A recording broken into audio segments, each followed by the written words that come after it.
Funny and good looking. Two things I'm not. Thank you. Thank you. Thank you. I'm not going to delay. I'm just going to bring up your next comedian. The man who put it all together tonight. My friend. Good friend. Very funny guy. The man with the best Schwarzenegger in the business. Yeah. Everybody welcome RonYavnieli.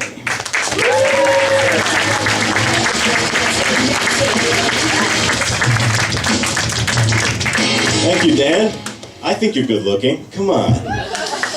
So you introduced me with Schwarzenegger, so I have to start with Schwarzenegger, don't I? Usually it's 3 or 4 jokes in, but it's alright, I'll start with it, because it's relevant right now. He's in the news. I was worried that he wouldn't be, when he left office. I was like, how can I keep Arnold relevant? But thankfully they heard my prayers and they answered them, and now he's got the illegitimate child with the maid. My thing is, how did he not know? How did Maria Shriver not get suspicious, right? How did she not get suspicious when the maid's baby bench pressed 1,000 pounds and shot laser beams out of his eyes? And his first words were, "I'll be back." How did she not notice? Yeah, but I loved Arnold when he was governor. I thought he did a fucking terrible job, but I voted for him because it was good for my career, I wish he would have run again, who does a Jerry Brown impression? Nobody, but I got one. You want to hear it? Yeah. Cool. I'm Jerry Brown, the new governor of California. Do as I say, I command you. Do it now, I will crush you. Get to the chopper. I am Jerry Brown. Legalize marijuana. Do it. Okay, thank you.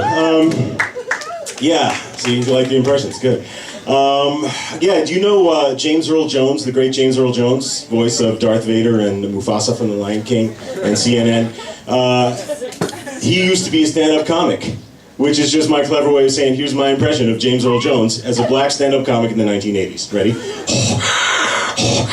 White people be saying shit like, hey, give me some more mayonnaise in my tuna casserole. And brothers be all like, yo, I want me some more of that fried chicken and collard greens. And white people be walking like this. Look at me, I have a stick up my ass because I'm a white man. And brothers be doing it this way. Yo, I got soul, I'm super bad.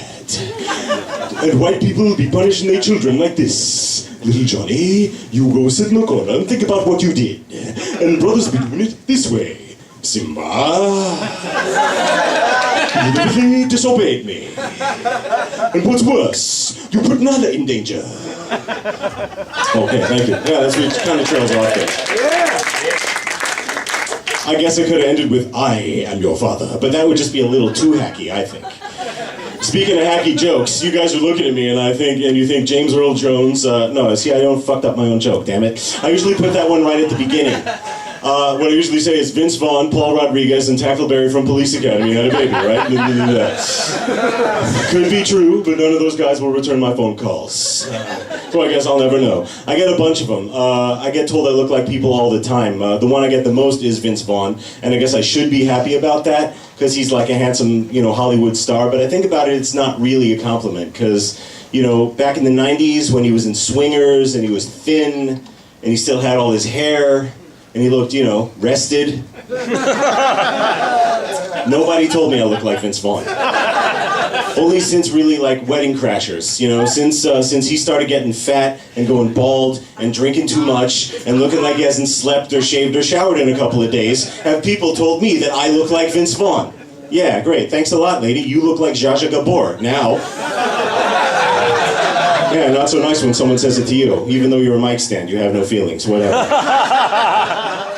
Okay, that was a little mean. I'll go back to the impressions, that's fine. The thing about the Arnold thing is, I had, luckily, a way to keep Arnold relevant, other than just getting up here and talking like this. But other impressions, it's tough. There are certain impressions that every comic does. Like every comic does Jack Nicholson. Every comic does John Wayne. And how the hell do you keep a John Wayne impression relevant? He's been dead for 40 years. But I found a way. I had hernia surgery 2 years ago, and it was really painful. And when I was recovering from the surgery, the doctor told me that I got to get up every hour and just walk down my own hall, which is harder than it sounds because, you know, just got operated on down there and it hurts. But when you do it, like you kind of go slow and you got your hands on your hips, like one on each, like you're holding a couple of gun holsters, you know, and you're dragging your legs along with your hips like this, like, ow, and you're moaning and groaning in pain, and pretty soon you turned into John Wayne there, Pilgrim. Okay, so only the front row's 35 and older, is that it? The rest of you guys never heard of John Wayne? He was in the original True Grit. Check it out on Netflix, Pilgrim. He wasn't so tough after all. He just had a hernia. He was probably out practice walking one day when the studio executive spotted him and said, "Hey kid, keep walking and talking like that, we'll make you a star." He was like, "But I don't really talk like that. It isn't just because I'm in pain." They're like, "Nah, forget it." Anyway, I'm still working that one out. So you may notice I have a lot of non sequiturs here. That's because I recently found out. I'm going to tell you more about my medical problems. I could tell the hernia thing made you uncomfortable, but damn it, I'm going to tell you more. I recently found out that I have ADD. Yeah, attention deficit disorder. Finally. They never knew what was wrong with me. I heard someone applaud. You can applaud for ADD, it's cool. We're all friends here. They never knew what was wrong with me. They thought like I was maybe retarded or autistic or just lazy. Like no one ever really knew like why I didn't get good grades or get, you know, good jobs. It was just ADD. Yeah. What was I talking about? Pancakes? Man, they're delicious, aren't they? With syrup and butter? Yeah, I love pancakes. Yeah, so ADD. But yeah, you know, apparently my mom knew about it when I was a kid. The doctor told her that I had ADD, but she didn't want to put me on Ritalin because it's an amphetamine, and she didn't want her 6-year-old son on amphetamines, and that's a respectable decision. I'm glad she didn't, but I'm on them now. Yeah, and so far there are no negative side effects, except that I'm losing weight without diet or exercise. How awesome is that? I was 300 pounds when I woke up this morning. This shirt never fit me. Now it does. I'm able to close my belt all the way thanks to Adderall. Yeah, it's a miracle drug. I can do my taxes, and I'm skinny. Awesome. Everyone should be on it. What was I talking about again? Oh yeah, waffles. No, waffles, right? Yeah. You know in Canada they call them wallops? Okay, that's not true, but doesn't it sound like it could be? Like, can't you picture a Canadian guy say, "Yeah, give me more maple syrup on my wallops because I'm from Canada. They're delicious like that." Right? Cool. I just gave Eric a call back for later, so cool. So we're all animation people here tonight, right? Cool. Yeah, all right, some of you. I am too. You guys ever heard of the show SpongeBob SquarePants?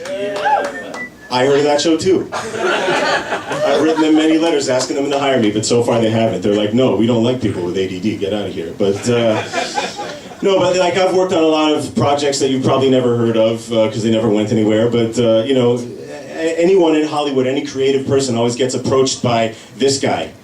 "Hey man, I got the best idea for a cartoon. It's about singing turds in a boy band, and they're all lesbians, and they live in outer space, and they're in a boy band. Did I mention that? Yeah, and all you got to do is do all the work for free. Forget a contract. You don't need a contract, man. You'll be better off without one. Do all the work for free, because I know a guy who knows a guy whose sister's brother-in-law got waited on by a guy who knows someone who works at Cartoon Network. So like we're in. I just make one phone call and we'll go and we'll pitch it, and I'll keep all the money, but I'll give you some someday. How do you like that idea, man? It's great. It's gold. You're throwing away a great opportunity. Why are you turning around? Where are you going?"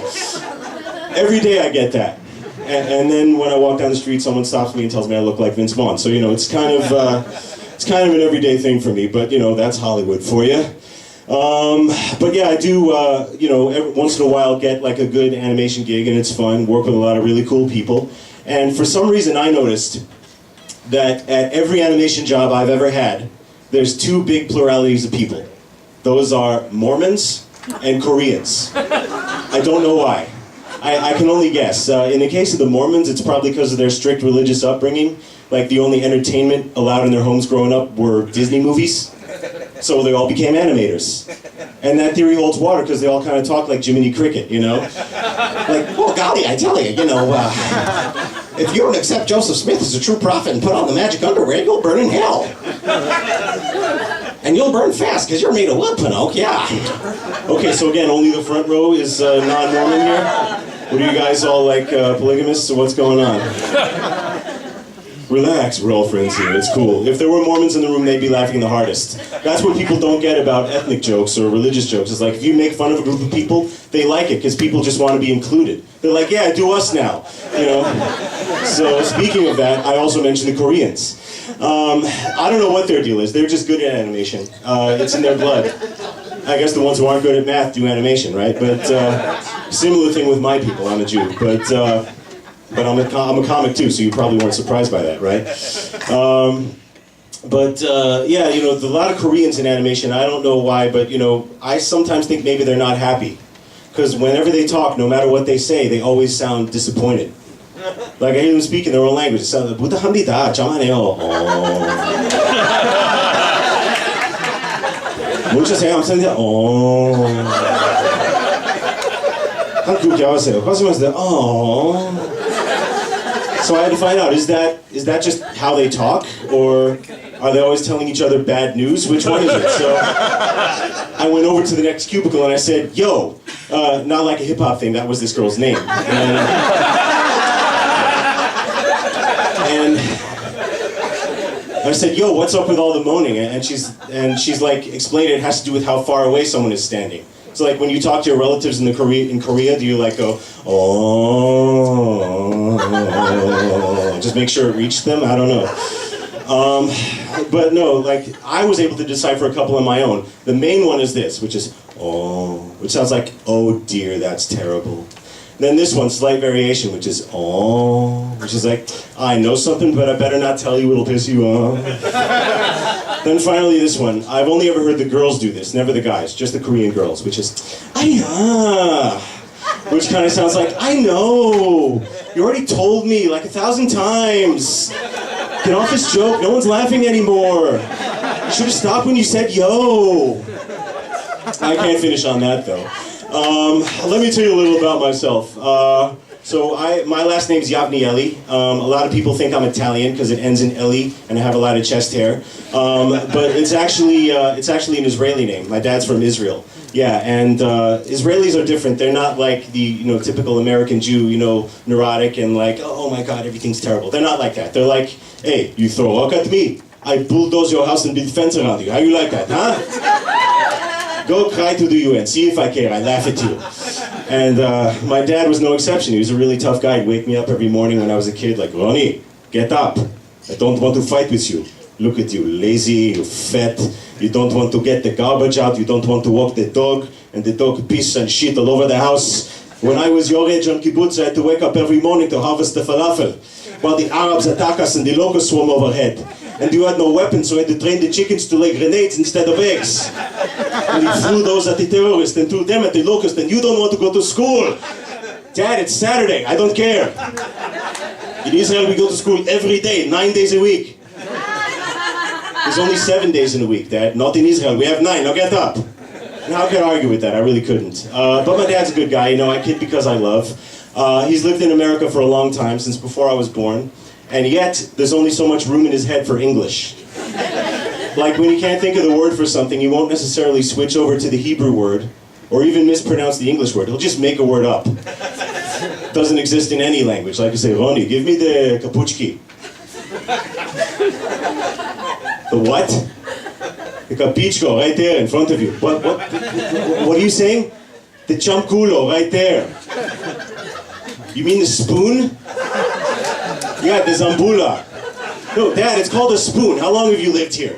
Over 30 years, since before you were born, and you don't know the word spoon. Yeah, kapuchki, no, spoon. But it's not only the word for spoon, it's an all-purpose word. It's a noun, it's a verb, it's even a sentence fragment sometimes. So like my dad will say, Ronnie, come on, it's time to kapuchki. Which could mean anything. It's time to clean my room, it's time to go to the store. It's time to invade Lebanon. We've done all three when he said Kapuchki, sometimes all at once. And on that note, I got a Kapuchki now, so thank you guys, you've been great. Good night.